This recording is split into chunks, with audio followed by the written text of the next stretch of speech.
Sir, Dharmasthala ವಿಚಾರವಾಗಿ ಹೈಕೋರ್ಟ್ನಲ್ಲಿ ಸರ್ಕಾರ ತಪ್ಪೊಪ್ಪಿಕೊಂಡಿದೆ. ಅಂದ್ರೆ ಏನು ದೊಡ್ಡ ಮಟ್ಟದಲ್ಲಿ ಆಗಿದೆ. ಬುರ್ಡೆ ವ್ಯಕ್ತಿ ಏನು ಹೇಳಿದ್ದ, ಮುಸುಕುದಾರಿ ನಮ್ಮನ್ನ ದಾರಿ ತಪ್ಪಿಸ್ತಾನ ಅಂತ ವಿಚಾರವನ್ನ ಕೋರ್ಟ್ನಲ್ಲಿ ಹೇಳಿದ್ದಾರೆ. ತಪ್ಪಾಗಿದೆ ನಮ್ಮಿಂದ, ಆತನ ಹೇಳಿಕೆನ ನಾವು ಕೂಡ ದಿಕ್ತಪ್ಪದು ಅಂತ. ಪಕ್ಕ ಅವರು ಈಗ ಸರ್ಕಾರನೇ ಇದೊಂಥರ ಸರ್ಕಾರನೇ ದಿಕ್ತಪ್ಪಿರೋ ಸರ್ಕಾರ ಇದು. ದಿಕ್ಕು ದೆಸೆ ಇಲ್ದಿರೋ ಓಡ್ತಾ ಇದ್ದೀವಿ. ಇಷ್ಟೊಂದು IAS IPS ಅಧಿಕಾರಿಗಳು ಸರ್ಕಾರ ಇಷ್ಟೆಲ್ಲ ಇದ್ರೂ ಕೂಡ ಯಾವನೋ ಒಬ್ಬ ತಲೆಬುರುಡೆ ತಂದಿಟ್ಕೊಂಡ ಅಂತೇಳಿ ಕೋಟ್ಯಾಂತರ ರೂಪಾಯಿ ಹಣ ಖರ್ಚು ಮಾಡಿ ತನಿಖೆಗಳನ್ನು ಮಾಡಿ ಇಡೀ ರಾಜ್ಯ ಇಡೀ ಮಾಧ್ಯಮ ಪೂರ್ತಿ ತಲೆ ಬುರುಡೆಯಿಂದನೇ ಹೋಯ್ತು. ಈಗ ಬುರುಡೆ ಅಂತ ಗೊತ್ತಾದ ತಕ್ಷಣನೇ ಸರ್ಕಾರ ಕೋರ್ಟಲ್ಲಿ ಅಫಿಡವಿಟ್ ಹಾಕಿ ನಮ್ಮ ದಾರಿ ತಪ್ಪಿದಿರಿ ಅಂತ ಹೇಳಿದ್ರೆ ಈ ಸರ್ಕಾರಕ್ಕೆ ನಾಚಿಕೆ ಆಗಬೇಕು. ಈ ಸರ್ಕಾರಕ್ಕೆ ನಾಚಿಕೆ ಆಗಬೇಕು.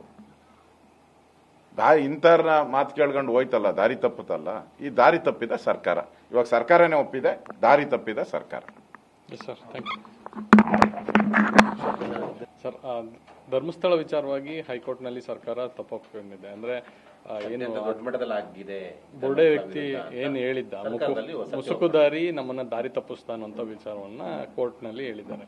ತಪ್ಪಾಗಿದೆ ನಮ್ಮಿಂದ, ಆತನ ಹೇಳಿಕೆನ ನಾವು ಕೂಡ ದಿಕ್ತಪ್ಪದು ಅಂತ.